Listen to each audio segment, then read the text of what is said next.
stepped out into darkness, open my eyes, let me see beauty that made this heart and hope for life spring with thee. So here I am to worship, here I am to bow, here I am to say that you're my God, you're altogether love, altogether. Olá, espero que tudo esteja bem com você, com sua família. Estamos retomando aí o Quarta com Vida, primeiro dia de fevereiro, primeira quarta de fevereiro, retomando um pouquinho. E vamos hoje aproveitar um pouquinho da meditação que nós repartimos com a igreja no último domingo de janeiro, domingo que passou agora, falando um pouquinho sobre comunhão. Eu aproveitei um texto que está lá no Evangelho segundo São Lucas, no capítulo 22, do verso 14 até o 23, quando o Cristo, ele diz que quer muito, que ele deseja muito estar junto com os discípulos antes de passar pela agonia. E eu trabalhei bastante a questão da comunhão em cima dessa passagem, da comunhão, da necessidade de você estar em comunhão com as pessoas, saindo fora até mesmo dos padrões bíblicos, a necessidade que as pessoas têm de terem umas às outras, né? E isso aí faz parte da comunhão. No Antigo Testamento, um salmo muito conhecido por aqueles que leem a Escritura, Salmo 133 diz que é bom e agradável que vivam unidos os irmãos.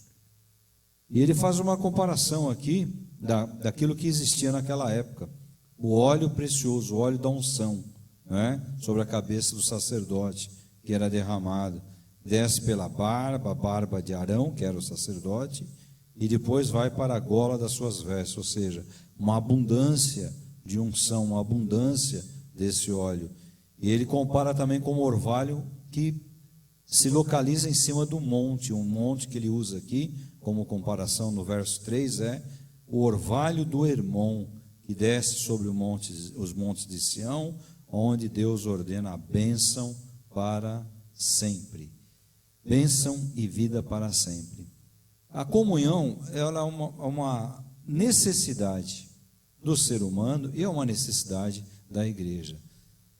Nós vivemos aí uns tempos conturbados, eu poderia localizar, principalmente de uns 8 anos, 7 anos para cá, em que muitas pessoas contestam a reunião, a comunhão da igreja, a igreja local. Nós sabemos que existe uma igreja mística, que é a igreja espalhada pelo mundo, é o corpo místico de Jesus, é o corpo místico do Cristo que está espalhado pelo mundo e você não enxerga, você nem sabe quem são, sabe que são muitos, espalhados em todos os países, em todos os lugares do mundo. Mas existe também o corpo local.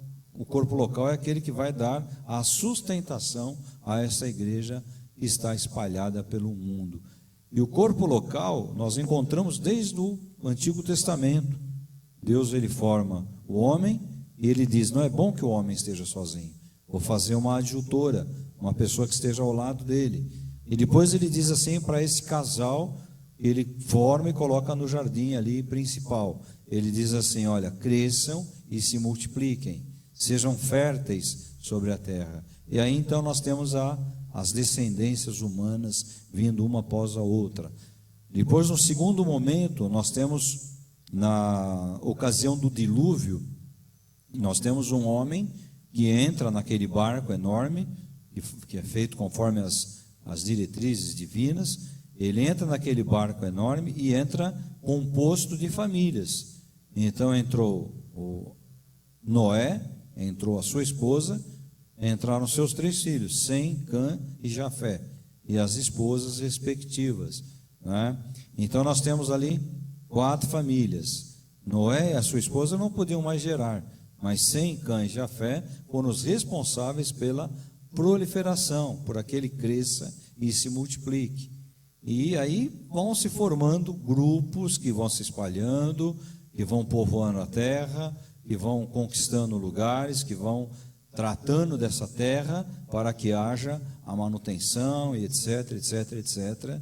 E lá na frente nós encontramos a história de Abraão, um homem que Deus chega para ele e fala assim: olha, deixa tudo que você tem, deixa a tua terra, a tua parentela, deixa aí esse momento que você tem social e vai para um lugar que eu vou te mostrar. Ou seja, um desafio que é colocado para o Abraão. Nesse desafio que é colocado, nós vemos também a família, a comunhão, ou seja, a necessidade de pessoas que estão ali juntas com o objetivo. E a promessa para Abraão diz que a descendência dele seria como a areia que está ali à beirada do mar, né? Seria como as estrelas que estão aí espalhadas pelo céu. Então, a necessidade, grupos, guetos, tribos, aldeias, etc. Você chama como você quiser, mas ali a necessidade da comunhão, as pessoas estarem juntas para caminharem e para cumprirem aquela ordenança, aquela ordem divina lá do começo: cresçam, se multipliquem, sejam férteis. E essa comunhão, essa necessidade de andar junto, ela encontra agora um respaldo no Novo Testamento. Quando o próprio Cristo ele vem ao mundo numa família, dentro de uma família, num contexto familiar, e vive esse contexto familiar. Depois, se você tiver curiosidade, nós gravamos uma série agora em janeiro, nas mensagens de janeiro, falando sobre a divindade do Cristo, o Cristo menino, o Cristo criança, o Cristo jovem, adolescente e o Cristo adulto. E você percebe que sempre há um envolvimento dele com a família, com as pessoas. E quando na vida ministerial dele, já o Cristo adulto, ele vai começar um trabalho, o que é que ele faz? Ele não começa sozinho. Ele vai pela beirada das praias e ele chama homens que estavam ali pescando, né? À beirada da água, pescando, eram pescadores, a maioria deles. E ele chama para que façam parte de um comitê, de um grupo de pessoas que iriam andar com ele, mais tarde chamados de discípulos e apóstolos. Então, aquelas pessoas que testificaram as obras de Cristo. E mais adiante, quando começa a igreja propriamente dita, no livro histórico, no livro de Atos dos Apóstolos, escrito pelo médico São Lucas, então nós encontramos ali também o povo junto, o povo reunido, o povo está ali numa comunhão, aguardando acontecimentos que foram prometidos pelo próprio Cristo. Ou seja, fiquem reunidos, porque do alto eu vou mandar um revestimento, eu vou mandar uma cobertura para vocês saírem, para vocês irem ao mundo pregando o Evangelho, anunciando as coisas e a obra principal: morte, ressurreição e obra missionária do nosso Cristo. Então nós vemos em tudo isso a necessidade da comunhão. A igreja local é o ponto máximo da comunhão, porque é onde as pessoas se encontram para fazerem projetos, fazerem planos, saírem para evangelizar, para falarem do Cristo. É o local onde você convida as pessoas para virem a ouvir, a testemunhar, a testificar das coisas que o Cristo está fazendo na vida daquela própria comunidade e pode fazer na vida das pessoas que até a igreja acolhem. Então, nós vemos nessa caminhada toda aí a necessidade da comunhão. O autor da carta aos Hebreus, ele diz que nós não devemos deixar de congregar, como é costume de alguns. Então, o costume de você desmoralizar, querer, a palavra não seria desmoralizar, mas você desvalorizar a questão do grupo, da comunhão, que é a eclesia, que é a igreja, ela já é uma ideia antiga. Ela ganha corpo nos tempos que nós vivemos. Os tempos modernos e pós-modernos, ela ganha muita força, porque as pessoas hoje têm um acesso muito grande às informações através da internet, das redes sociais, dos comentários que existem. Então, desvalorizam o momento da comunhão, o momento do encontro.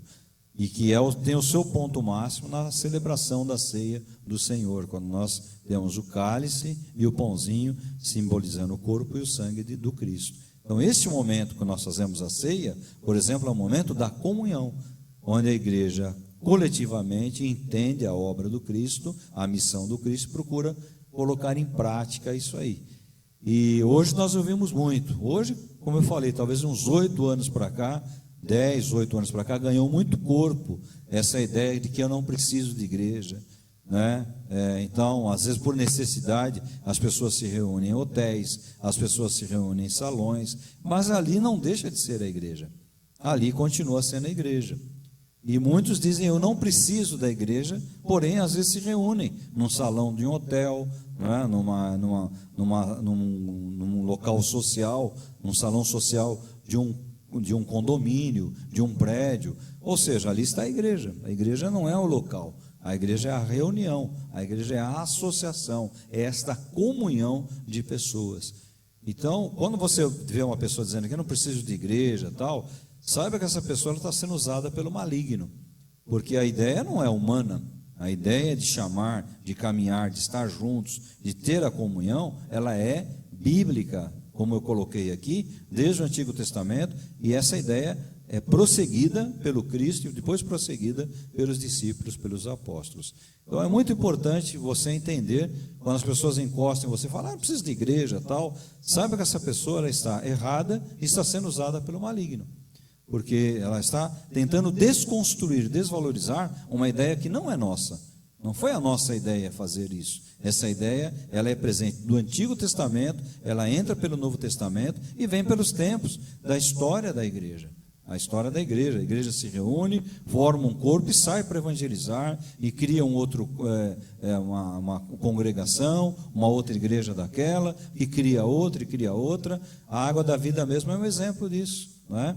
A água da vida nunca ficou reservada a esse espaço. Ela sempre teve uma visão de ter um outro trabalho, daquele trabalho abençoar outro trabalho, e outro, e contribuir com o campo missionário, e sempre tentar se engajar nessa ideia bíblica da comunhão. Então a comunhão, ela é importante, ela é fundamental. Uma família precisa de comunhão para sobreexistir, para continuar, ela precisa de comunhão.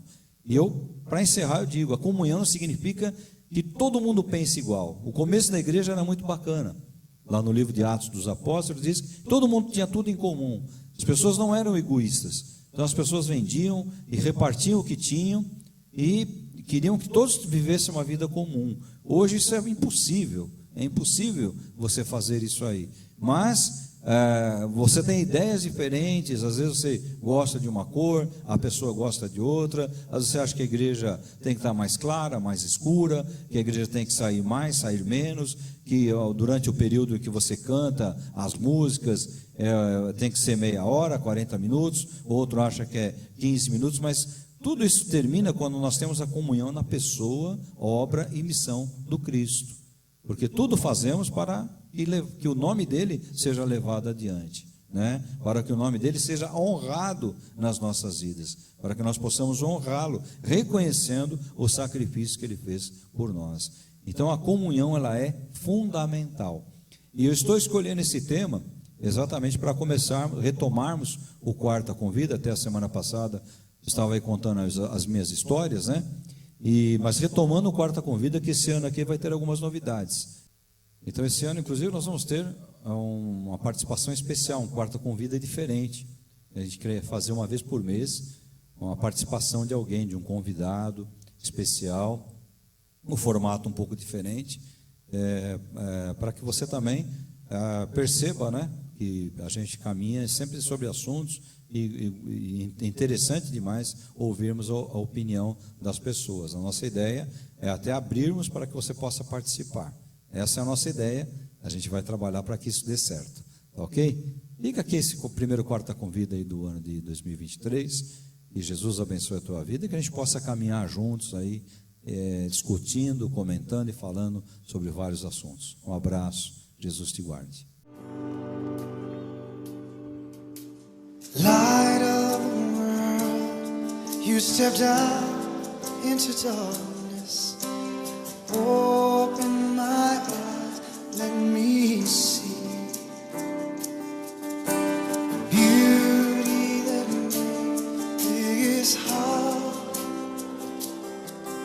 and hope for life spent with you.